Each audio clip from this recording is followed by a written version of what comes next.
Hola, hola, ¿qué tal? ¿Cómo están, amigos, amigas? Gusto saludarles. Muy buenas noches. Estamos aquí nuevamente en De Tú a Tú. En el encuentro del día de hoy vamos a conocer una mujer potosina, orgullosa de ser mexicana, pero enamorada de España. Últimamente ha vivido en Europa y ha hecho su carrera allá, haciendo un doctorado en comunicación y dedicándose a las letras. Les voy a compartir un poco de su currículum. Ella es Sofía Sánchez. Bienvenida, Sofía. Poeta, cantora y editora mexicana. Doctora en comunicación, como les decía, por la Universidad de Sevilla. Máster en escritura creativa y licenciada en Ciencias de la Comunicación, egresada de la Autónoma de San Luis Potosí. Investigadora de las neovanguardias latinoamericanas. Ahorita le vamos a preguntar qué es eso. Además, creadora de la revista literaria Punto Muerto, cosa que le valió el Premio Estatal de Periodismo de San Luis en el año 2014. Fundadora de la editorial Torbellino. Ha colaborado como editora con Caótica Libros, editorial Avenate, y editorial Ultramarina, CID. Forma parte de la plataforma Placa de artistas chilango-andaluces.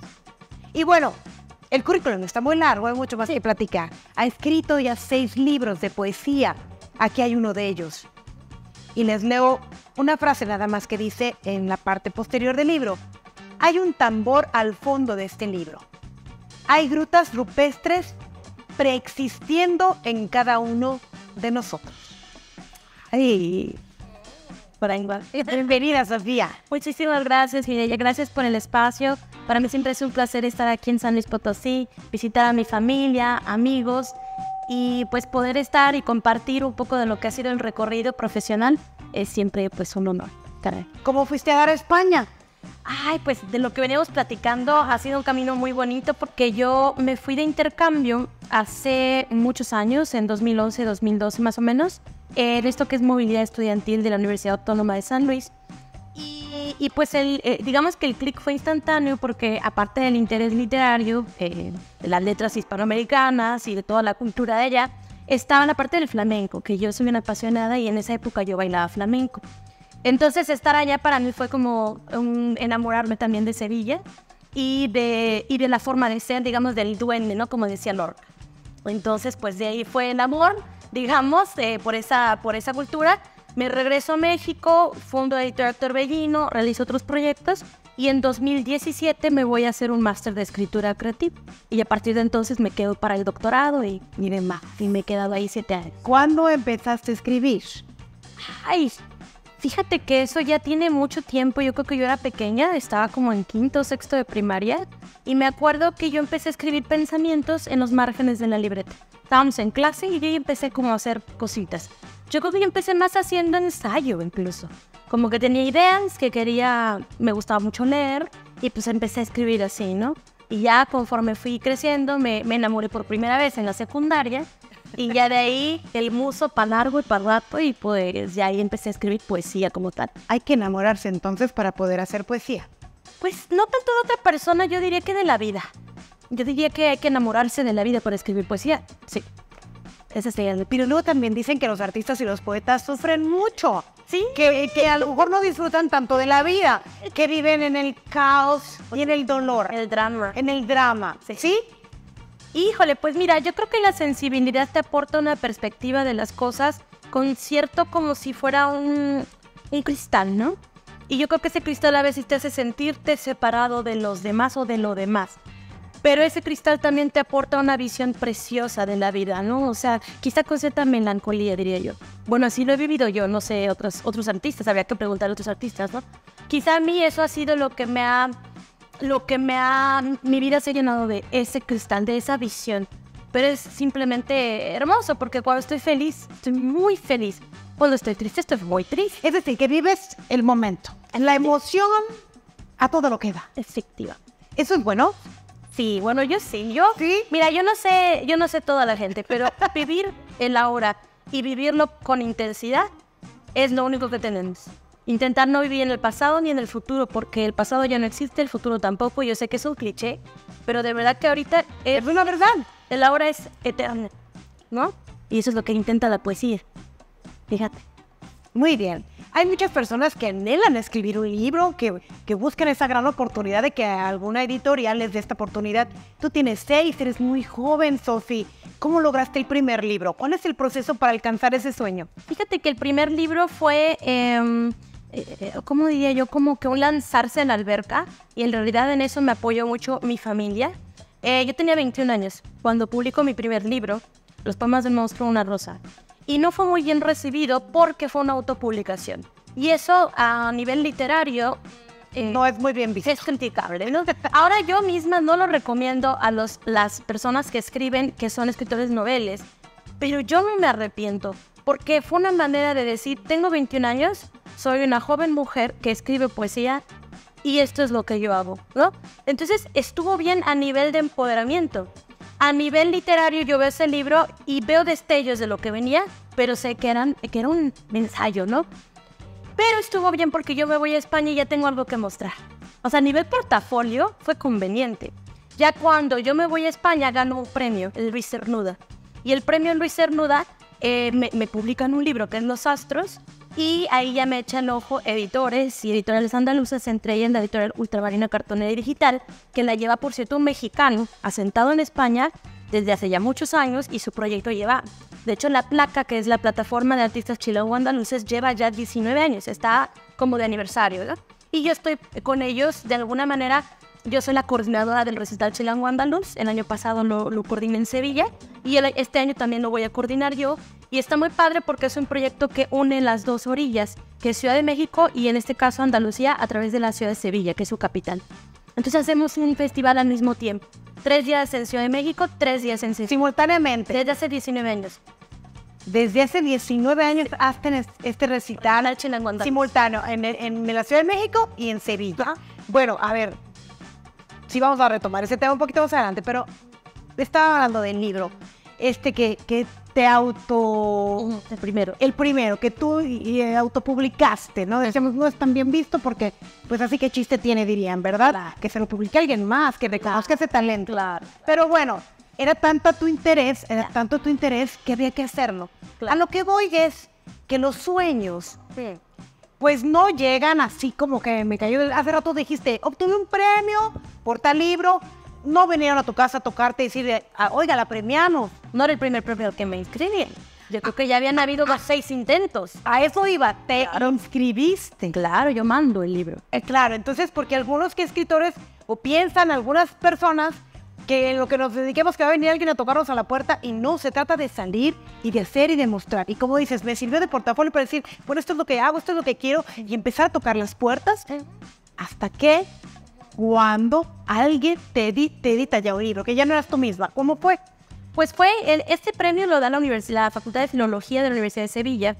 Y esa editorial, yo de hecho ya hacía muchos años, en 2011-2012, ya había ido a entrevistar editores. Fíjate, como que yo ya tenía digamos que un olfato para conocer qué editoriales había allí. Yo ya las conocía.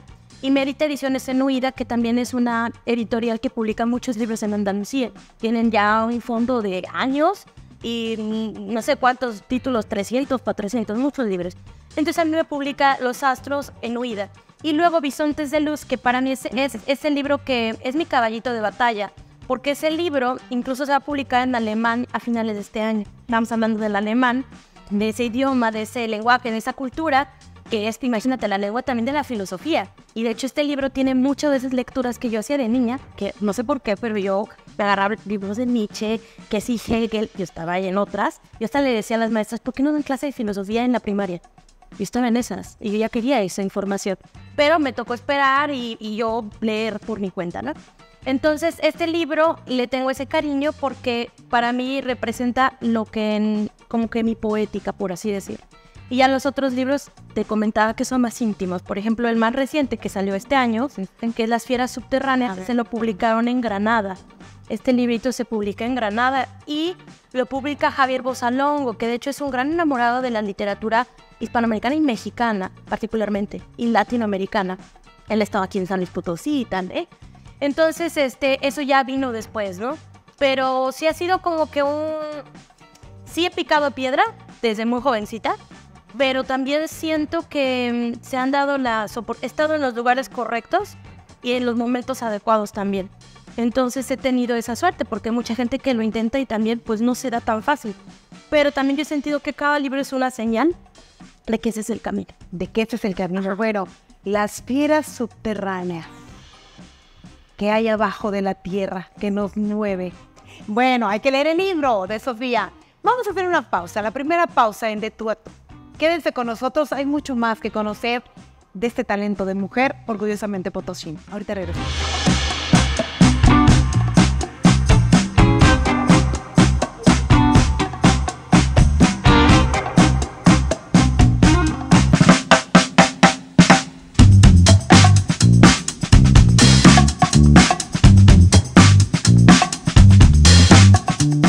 De regreso, amigos, aquí en De Tú a Tú. Hoy platicando con Sofía Sánchez, una mujer muy preparada en cuestión de letras, en comunicación. Viajó al extranjero y encontró ahí un camino muy prolífico para escribir libros, para escribir poesía. Hay quienes dicen que ya no es tiempo de poesía, que en esta época, ¿quién escribe poesía? Y luego, ¿quién la lee? ¿Quién la consume? ¿Sí hay quién? Creo que incluso hay más poetas que lectores de poesía, ¿eh? O sea, yo lo que me he dado cuenta o dentro de este vivir también en España, es tanta la gente que quiere sacar lo que lleva dentro y de todas las edades. Yo tenía, porque también doy talleres de escritura creativa desde hace 7 años, los llegué a dar en Fuente Taja Literaria, que es una organización que tiene sede en Madrid. Y bueno, ahora te comentaba que voy a empezar otros talleres de poesía muy pronto, que eso ya se viene y ya lo comentaremos más adelante. Alumnas de 15 años, de 14 años. Y de hecho yo, el primer taller de poesía al que asistí, que te comentaba, fue aquí en la Casa Museo Manuel José Otón, con Mario Alonso López, también gran poeta. Yo empecé a los 15 años. Entonces yo creo que hay interés en escribir poesía. Lo que hay que hacer es reeducar también a nuestros lectores y lectoras para que se acerquen. Mucha gente dice el típico no entiendo, es que la poesía no la entiendo. Y yo siempre digo, es que no hay nada que entender, es sentir. Y es que eso no nos enseñan a sentir en la escuela, ¿no? Y lo que comentaba hace rato de que como en los sistemas educativos también nos dan una información ya tan, digamos, de libro, de texto, y un poco nos obligan a veces a leer. Yo me acuerdo, yo odiaba leer los libros del barco de vapor, no le digan a nadie. Yo me buscaba mis propias lecturas, ¿no? Entonces yo creo que lo que es importante es enseñar a sentir. ¿Cómo? ¿Cómo le enseñas a una persona a sentir? Por ejemplo, algo bien sencillo, una herramienta muy nueva, va a sonar muy de la nueva era, a meditar. Estaba viendo el otro día una maestra, no me acuerdo en qué país, que hacía un momento, 15 minutos de spa para sus alumnos, como de 10 años. Se ponían su mascarilla, silencio absoluto, momento para ellos, también de autoamor. ¿Cómo vas a entrar a la poesía si no hay un momento en el que tú digas, tengo ganas de pasar 20 minutos conmigo y con una lectura profunda, que me saque a flor? Mucha gente me lo dice, es que yo a veces con la poesía lloro, ¿no? No solo la mía, sino la poesía, es algo que es muy a flor de piel. Entonces yo creo que eso podría ser también, implementar espacios de meditación desde la primaria. A ver, es una idea igual bien loca que me dicen, no, ¿tú de qué estás hablando? Pero ¿no es acaso lo que piden las maestras desde que los niños? Silencio, no piden silencio, pero para que el silencio sea exterior, tiene que hacerse un silencio interior. Y ahí ya tú puedes abrirte a escuchar la voz de alguien más, porque la poesía es eso. Tenemos un montón de distractores, ¿no? Que nos impiden esa interiorización, ese sentir. Ahora, tenemos 5 sentidos. ¿Qué tanto los experimentamos de verdad? Claro. Ese podría ser también un ejercicio, ¿no? Totalmente. Ese podría ser un ejercicio totalmente. Y si le diéramos ese valor a los sentidos, hace rato hacíamos otra entrevista y decíamos que por qué no nos damos ese tiempo a valorar lo que damos por hecho. Yo doy por hecho que veo, pero no te das cuenta lo maravilloso que es ver.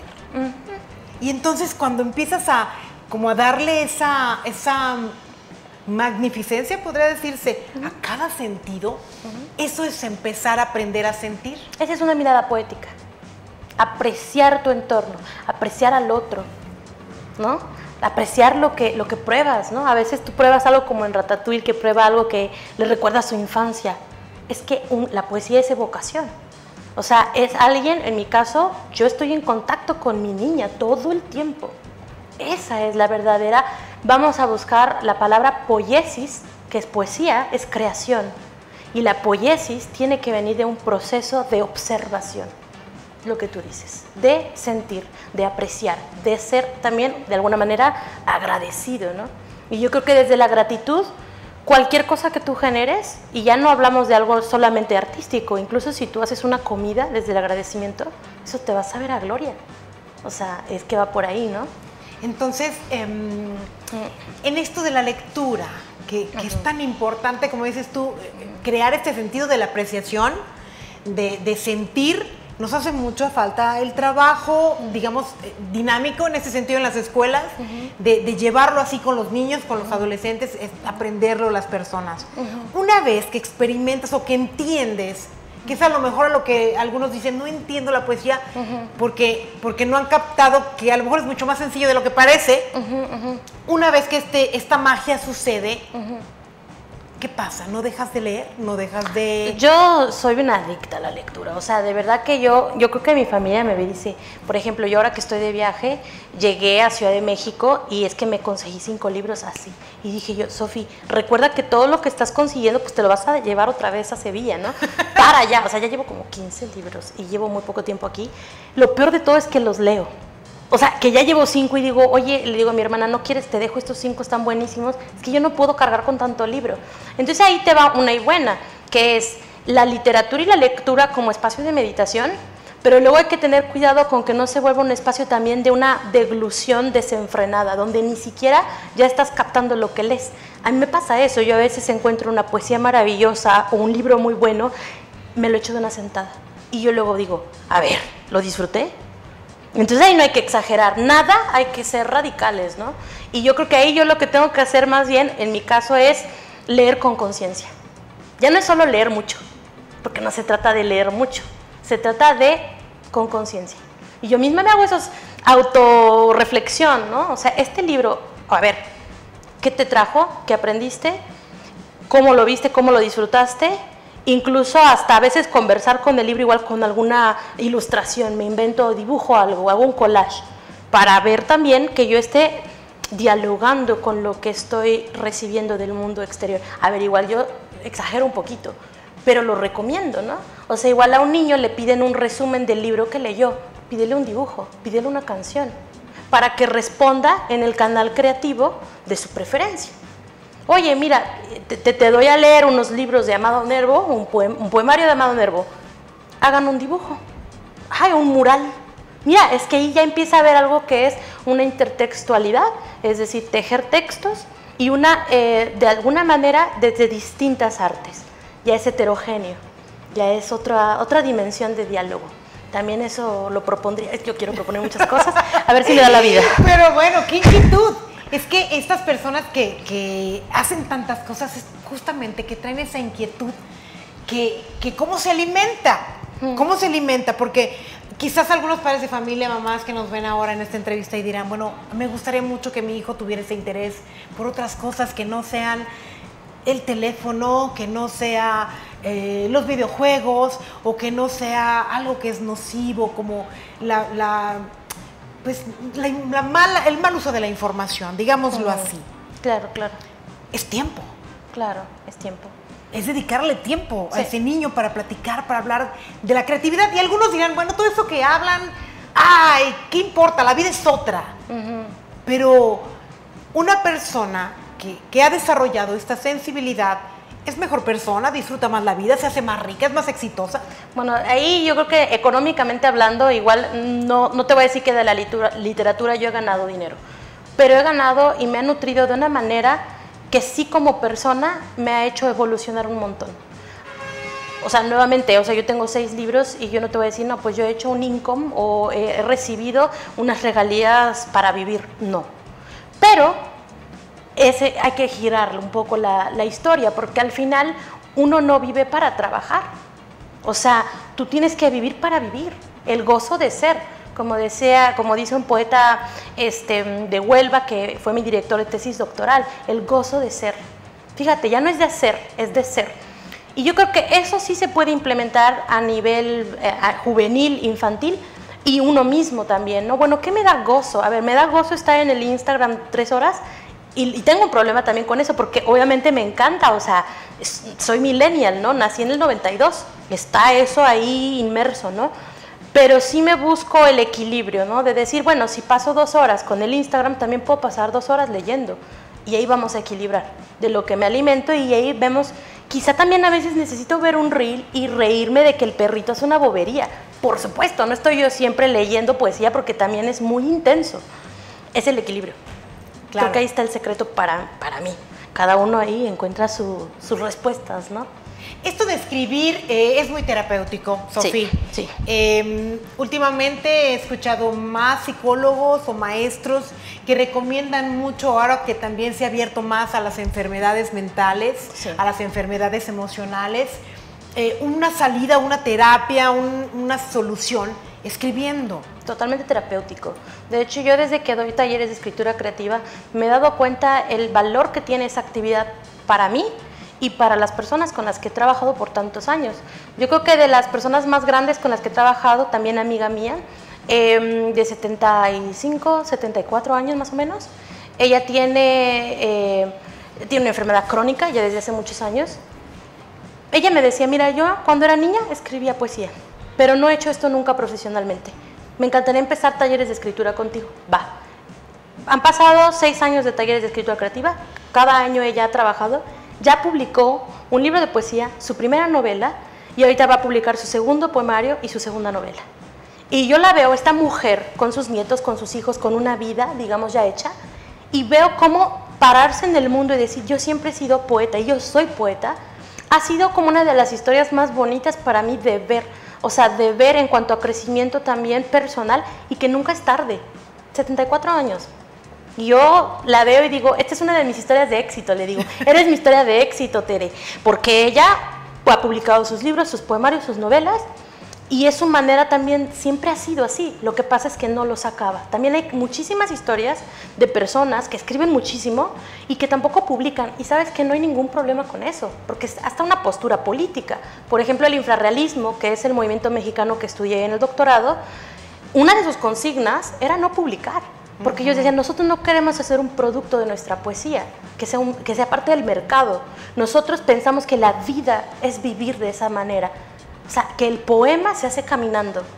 Y el infrarrealismo, ahí está su valor, ¿no? Que de hecho es, por nombrar solo a los más relevantes, pues Roberto Bolaño, Mario Santiago Papasquiaro, Mara La Rosa, Pita Ochoa. Algunos de ellos siguen vivos. Rubén Medina. Son nombres que hay que tomar nota, sí, para saber lo que escriben. Pero estábamos hablando de escribir como terapia. Ojalá todos llegáramos a publicar un libro, pero por lo menos sí todos podemos echar mano de esa terapia para estar mejor. Platicaremos más con Sofía Sánchez, poeta y escritora, aquí en De Tú a Tú.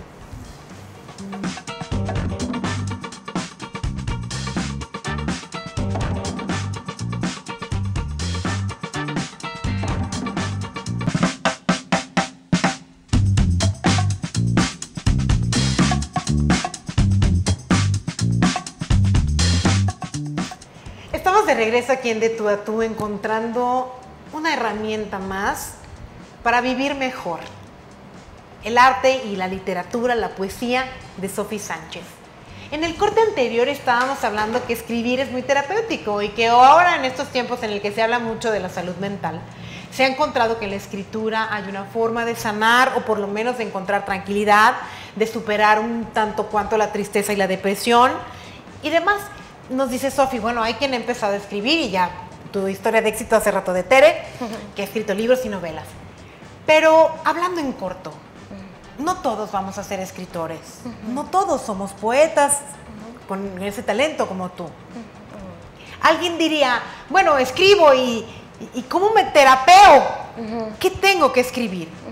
¿Qué sugieres? Ahora que hay tanta necesidad de sentirse mejor, ¿qué hay que escribir para hacerlo?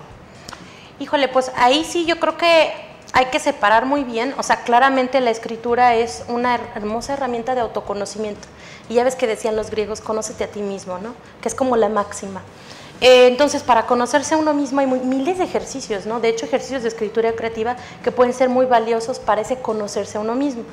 Claramente ya en un proceso terapéutico, ya con otros matices, pues se va a requerir otras herramientas, ¿no? Herramientas que tienen más que ver con la psicología, etcétera, ¿no?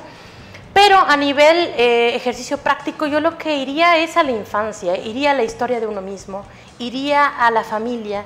Entonces yo, uno de los ejercicios que siempre pongo en los talleres de escritura creativa es cuéntame un recuerdo. Podemos empezar por ahí, ¿no? Y luego ya le vamos matizando y en otras quizás es un recuerdo feliz, quizás es un recuerdo triste. Cuéntame sueños, por ejemplo. El mundo de los sueños es interesantísimo para investigar y si te fijas ahí ya estamos hablando del subconsciente, incluso de Jung, ya si nos metemos al psicoanálisis, que tiene que ver con los arquetipos que cada persona va manejando, ¿no? El arquetipo del padre, de la madre y del hijo, ¿no? Porque todo mundo va a tener ese arquetipo, ¿no? Esos arquetipos. Yo creo que esa puede ser una herramienta, pero te digo, como que ahí ya depende del caso y de para qué quieres escribir y también de por qué se necesita, ya si el caso es más, ahora sí que más heavy, pues igual ahí sí lo que necesita uno es otro tipo de terapia, ¿no? Pero si la cosa es más leve. Pero Sí, bueno, sí, es un hábito que podemos formar Totalmente. en los niños y que en cualquier edad podemos practicar. Hace tiempo, digo, si me permiten hablar un poco de mí, te robo un minuto porque me trajo esto de la escritura. Tuve una situación de salud complicada, muy complicada. Y entonces mi hija me decía, escribe algo, mamá. Escribe y a lo mejor vas a soltar un poco esa ansiedad que tenía ante mi estado de salud, que era crítico. Entonces, pues sí, agarré el papel y dije, bueno, ¿y ahora qué escribo? Y justo ella me decía, lo que sea, una anécdota, un sueño, un recuerdo. Y hace un momento me evocaste a esto, porque hace rato que decías, bueno, mi niña no la dejo. Mi niña no la dejó. ¿Y qué significa esto? Estás recordando tu infancia continuamente y eso te hace sensible. Entonces, si a los niños los hacemos vivir un poco más intensamente cada momento, en la forma de cenar, el bañarse, el hacer la tarea, hacer los amigos, porque hay quien dice que recuerdas lo que más placer te ha dado o lo que más dolor te ha dado. Entonces, ¿cómo hacerlo? Pues vivir intensamente. Claro, claro, con conciencia. Con conciencia. O sea, ser consciente de cada cosa que haces. Muy bien. Sofi, ¿qué quieres hacer con tu arte de la literatura, de la escritura, de la poesía? ¿A dónde quieres llegar? Pues yo creo que o sea, si es el conócete a ti mismo, yo realmente estos son espejos que dichosamente se han vuelto algo público, pues se han publicado, de ahí viene, ¿no? Publicar. Pero en realidad es la vieja consigna griega, conocerme a mí misma y verme frente al espejo y amarme más y estar bien conmigo misma. Ahí es a donde yo quiero llegar.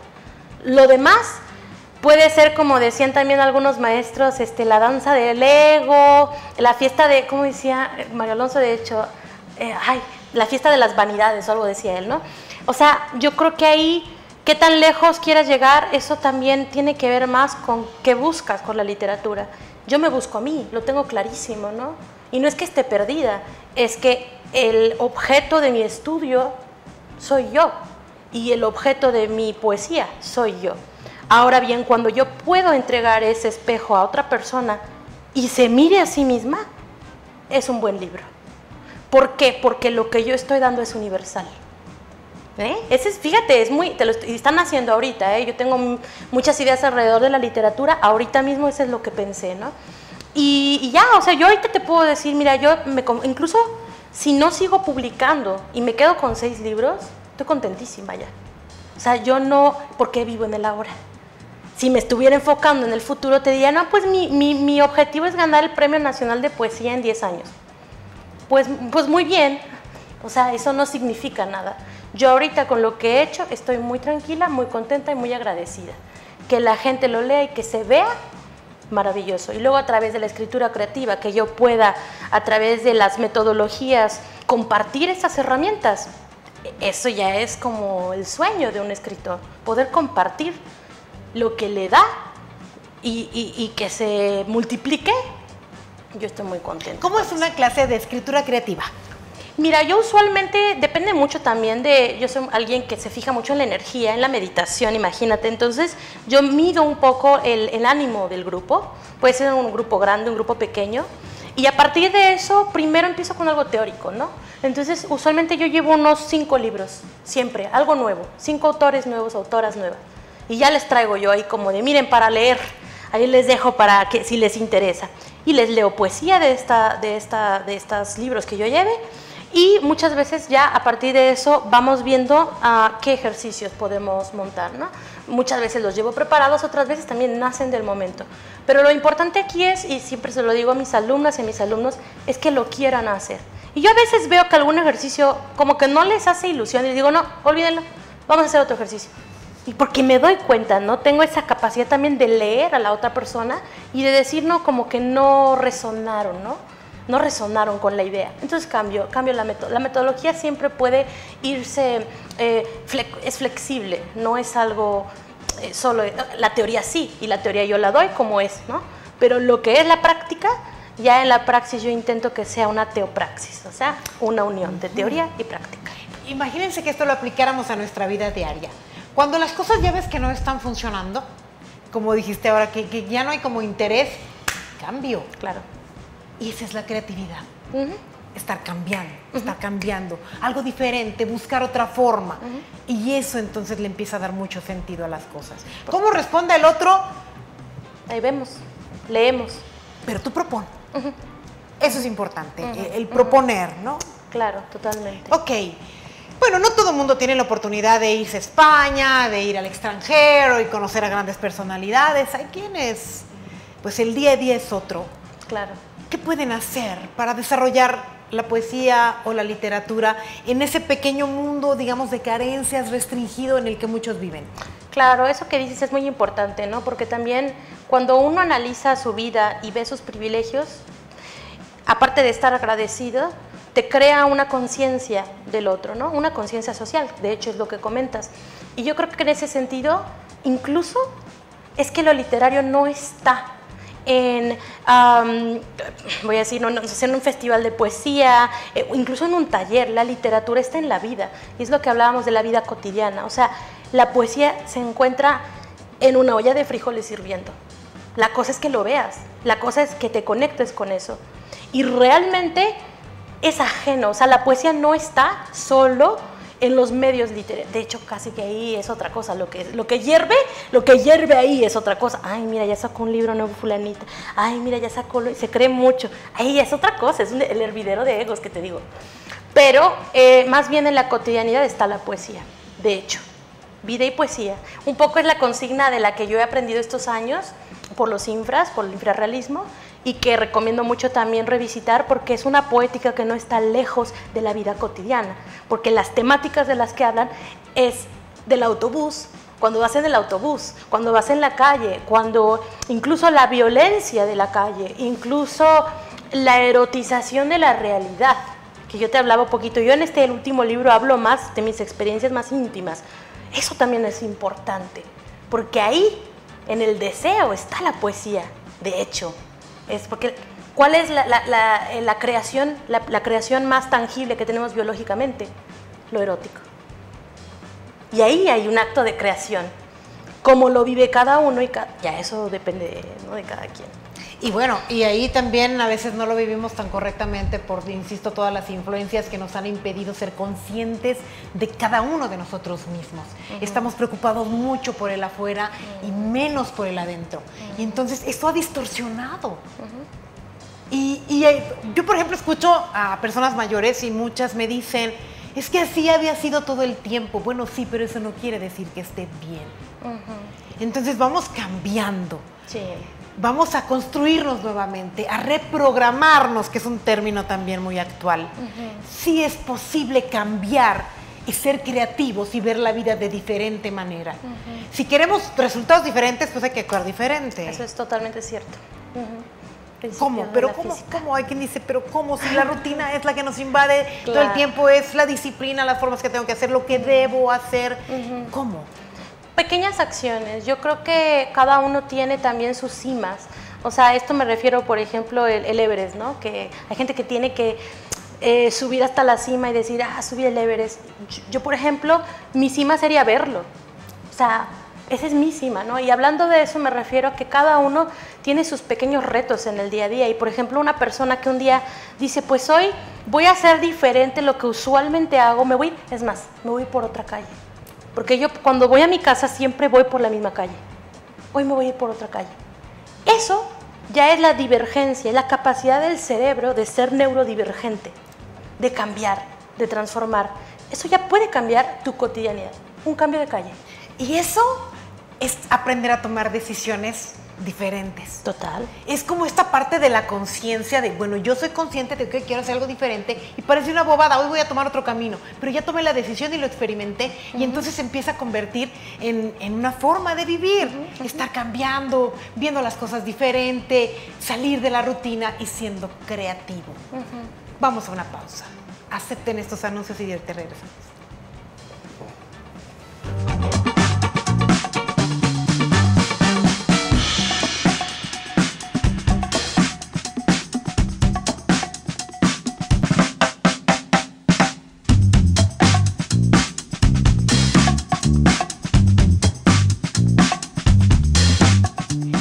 De regreso hoy en De Tú a Tú.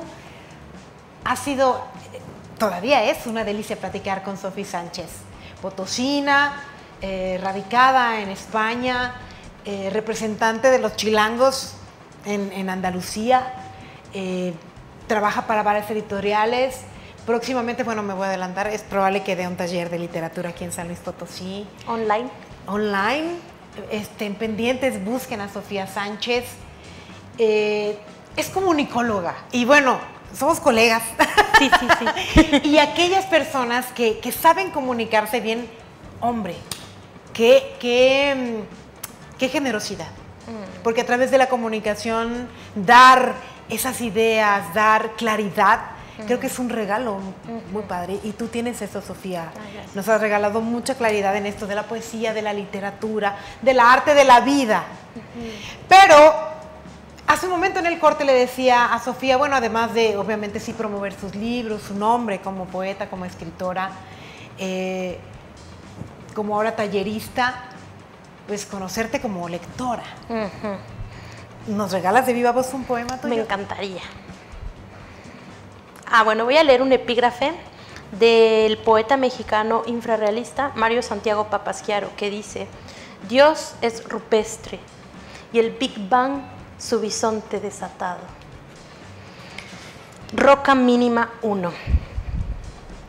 Traigo tus caricias en los huesos, el trayecto fugaz, salto del tiempo, las partículas de dióxido de carbono de Cornelio. Cargo en la espalda el recuerdo grande de todas las conquistas pasadas. Ceniza en el ombligo de la Vía Láctea, un murmullo alienígena, vida que me rodeas por todos los prismas. Fui testigo del amor bendito de Adriano y Antino. Tal vez vi pasar al poeta de los 1000 nombres bajo su sombrero de palabras dinamita. Restos de tierra transparente transforman el tiempo. Es el siglo de los profetas de la red azul. Serán binarios, pero también algún rayo les dicta incansable. Somos carne y huesos, pero también razón. Hoy, Trajano es el nombre de la calle donde vamos a escuchar el jazz roto de melismática improvisación, donde Coltrane se mezcla con el rumor del canto romano de los ecos, como el sonido que atravesó el sauce llorón y el albatros de Pink Floyd, y sus ecos que son todo polvo y aire y cal. Yo soy polvo y minerales, pero también historia. Relatan todas las piedras terrestres. He sido el suelo húmedo de la gran Chichén Itzá, el seco contorno de la grava melancólica de Teotihuacán, el rumor inca de la esmeralda Machu Picchu, la sutil Éfeso rodeada de gatos egipcios. He visto acontecer los ritos amorosos de Cleopatra y Marco Antonio. Esqueletos del tiempo, las ruinas viven en cada una de nosotras, descansando bajo el sol en la ribera oeste del río Baetis, entre Hispalis e Ilipa, una simulacra Romae se levanta imponente. Restos de vida indómita, soy la roca mínima donde todo comenzó. ¡Bravo! Muy interesante poema. Ahora que leías, Sofi, encontraba algunas palabras que con honestidad te digo, pues no sé qué significan. Tal vez esto sea un freno para muchos en la poesía, que por eso dicen no entiendo. Se trata de usar palabras, algunos dicen, bueno, es que hasta parece que están buscando las palabras más rebuscadas para que yo no entienda. ¿Por qué utilizar palabras que son muy poco comunes? Por su belleza fónica. O sea, yo creo que claramente el significado es lo más importante, ¿no? Y que se entienda. Pero lo que la poesía intenta o lo que la poesía es de manera esencial es ritmo y sonido. Entonces, cuando nosotros, en la hora de crear o de construir el poema, por ejemplo, hay un verso que dice, restos de tierra transparente transforman el tiempo. Eso, por ejemplo, es una aliteración, que es cuando hacemos que algo tenga el mismo sonido con la T. Yo estoy repitiendo T's ahí. Entonces, por ejemplo, ese es un uso, ¿no? Yo me imagino algunas palabras que incluso hay algo en latín por ahí, ¿no? Y claro, porque el sentido del poema es hacer un repaso por la historia y hacer una especie de alegoría de la piedra, de la roca, que es de donde todos venimos, ¿no? Entonces, yo creo que es algo en lo que caemos, y digo caemos muchas personas que nos dedicamos a la palabra, y es que hay palabras que son poco usadas, pero que tienen un sonido único, ¿no? Como esta simulacra romae, que de hecho se entiende, ¿no? Esta simulacro romano, es eso, no hay otra cosa, ¿no? Pero sí entiendo porque es algo que nos gusta ahí, como entrar al pantano de qué quiere decir. Y es lo que te decía, y hay muchos grandes, grandes de la literatura que dicen es que lo que uno tiene que intentar es de que no se entienda, porque en el misterio está la belleza. También hay algo ahí de enmascaramiento, algo de eso, o sea que es un poco a propósito, ¿no? Pero sí es verdad que no todo puede estar velado, porque si no se pierde claridad. Que tú lo decías, ay, quería recuperar algo porque lo comentábamos en uno de los bloques, y el significado de enfermedad en francés es maladie, y maladie quiere decir no decir. Imagínate el poder y la importancia que tiene la comunicación, es decir correctamente. Qué importante. Y porque de ahí luego deviene, no sé, un dolor de garganta, porque no dije lo que quería decir, ¿no? Porque quizá quería decir te amo y dije otra cosa, ¿no? O sea, es así. Y luego maladie, eso es lo que significa. Nada más porque me acordé que quería unirlo. Y sí lo retomo es porque... interesante. Ahorita que hablamos de las palabras rebuscadas y difíciles de entender, en nuestro idioma hemos perdido muchas palabras porque caen en desuso. Claro. Y entonces se resumen a muy pocas palabras para decir cosas. Inclusive, bueno, la Real Academia ha autorizado algunas palabras que son modismos y que tienen 30, 40 significados para incluirla como una palabra que es válida, ¿no? Que ya tiene su significado.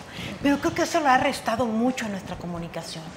Ahora es muy difícil ser preciso, concreto, claro, definido, porque carecemos de esos vocablos. Y todo eso está en la lectura, ¿no? Que también no hay que caer en el exceso de la invisibilización. Yo me acuerdo también en un trabajo de máster, entregué un poemario que estaba rebuscadísimo. O sea, esto está claro, imagínate el otro cómo estaba. Porque era un juego ahí, yo jugaba con la metafísica, era como una... ¿Cómo se dice cuando recuerdas algo de una vida pasada? ¿Déjà vu?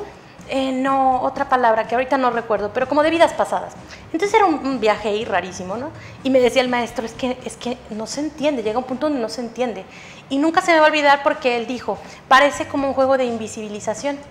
Luego yo reaccioné a eso en tanto que lo entendí y dije, ok, bueno, tomo la crítica y voy a intentar mejorar. Obviamente siempre hay espacio para la mejora, pero sobre todo yo pensé después reflexiones que yo me quería ocultar. Y luego, dentro de lo que uno, pues, sí tiene su ego, y dije, pues, lo que yo quería era eso. Yo no quería que me entendieran porque era una cosa muy privada, ¿no? O sea, en realidad quería que fuera invisible, pero ese ya fue otro devaneo. El punto es que creo que las palabras, pues, están evidentemente, en cuanto más ampliemos nuestras lecturas, también van a venir más palabras bellas, ¿no? Lo del sonido. Por otro lado, la belleza del idiolecto, es decir, todas las palabras que se oyen en la vida diaria, es maravilloso. O sea, también el uso de esa cotidianidad y que se vierta la poesía, a mí también me parece precioso. O sea, y de hecho, casi es algo a lo que persigo. O sea, cada vez más claridad. En el más reciente, se ve la depuración. Y ya no voy a estas palabras, porque ahora lo que quiero es, no sé, verte caminando por la calle con otra persona de la mano me rompió el corazón. A veces solo quieres decir eso. No quieres decir algo en latín, ¿no? Entonces eso ¿Este es el más reciente que dices que se nota la depuración? Sí, ahí sí. De aquí encontré algo, a ver. Sí. No recordaré tus peces navegando. Tierra a la vista. Regresión de 1500. Barco a la deriva. Tu primer viaje con peyote. El árbol hirviente que rodeabas como un loco. La idea que se te colgó en el subconsciente. Ay, perdón, no traigo mis lentes y estoy batallando. Esa carta del tarot que hoy me persigue sin número, sin madre. Que se puso a echar mentadas. Pues sí, lo que te decía. Aquí estoy muy transparente. Ajá. Aquí está más directo todo. Bueno, pues son los procesos de los artistas. Al final de cuentas, un artista es el mismo que quiere darse a conocer a través de estos medios de comunicación que son las diferentes pues artes y diferentes formas de decirlo. Sofía, ha sido un placer platicar contigo. En San Luis Potosí estamos orgullosos de todos los potosinos, pero un poquito más de aquellos que han sido sobresalientes, como es tu caso. Muchas gracias. Que es escritora, que vive fuera del extranjero, pero que sigue promoviendo nuestra cultura y representando a los mexicanos. Yo sé que el futuro no es lo tuyo. No. Sí, cómo no. Pero si tuviéramos que hablar de ese futuro, ¿en dónde te ves? En Alemania. ¿No te imaginas? Es que fíjate que hace poquito yo no había estado en Alemania y fui con mi banda, porque tengo una banda de música latinoamericana. ¿Cantas también, es Me cierto? encanta, yo canto. Me encanta cantar y me encanta la música, se ha vuelto un medio de expresión súper sanador para mí. Me ha ayudado incluso con un duelo muy fuerte que he tenido, que tuve hace unos años. Entonces, para mí la música también es pura sanación y es otro medio, es como la poesía, el ritmo, es sacar, ¿no? Entonces he tenido la fortuna de ir a Alemania y tocar en Alemania con mi banda de música latinoamericana que se llama Liberté, el anuncio. Y yo no conocía Alemania, entonces pasé por Múnich y fuimos a lo que es Baviera, fuimos a Regensburg y a Schlehdorf, donde están las montañas ahí. Fue una cosa, es que yo me enamoré también de la naturaleza. Hay una naturaleza y una vibra y una energía en Alemania que hasta pensé y nunca lo había pensado. Por esto vale la pena trabajar muchos años y poderme hacer una cabañita algún día en Alemania, en Baviera. Y yo no soy de futureo, pero pensé en Alemania, porque fue una vibra, una energía, y sentí una receptividad, incluso en español. Cantamos mucha música en español, cantamos música, pues ya sabes, los clásicos Chabela Vargas, cantamos a Violeta Parra, pero también cantamos música original, que está en español. ¿Y se puede escuchar algo de tu música? Sí, en YouTube está.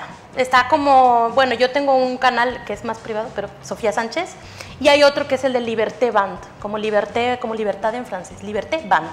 Y ahí hay cositas, somos un grupo que está empezando, pero que ya estamos haciendo nuestros pininos en varios países. El año pasado fuimos a Bélgica, ahí vamos, ¿no? Entonces, pues, bien bonito. Después de andar en tantos mundos, gracias por volver a San Luis. Ay, no, yo amo San Luis, nada como San Luis. O sea, yo en mi vida pasada fui a Zacahuil. O sea, yo amo aquí. No, se lo digo a mi mamá, en mi casa. Un placer, Sofi. Gracias por venir a nuestro programa. Gracias de tú a tú. Gracias a Casa Muebles, que tiene 4 direcciones para que ustedes vayan y compren lo que quieran de muebles. En la sucursal Quintas, en Carretera Río Verde, la sucursal Rivas, la sucursal Vasco de Quiroga y la sucursal Periférico en Antonio Rocha Cordero. Y a nombre de todos los que hacen este programa, muchas gracias. Nos vemos en el siguiente encuentro de Tú a Tú. Gracias. Gracias, Mireya.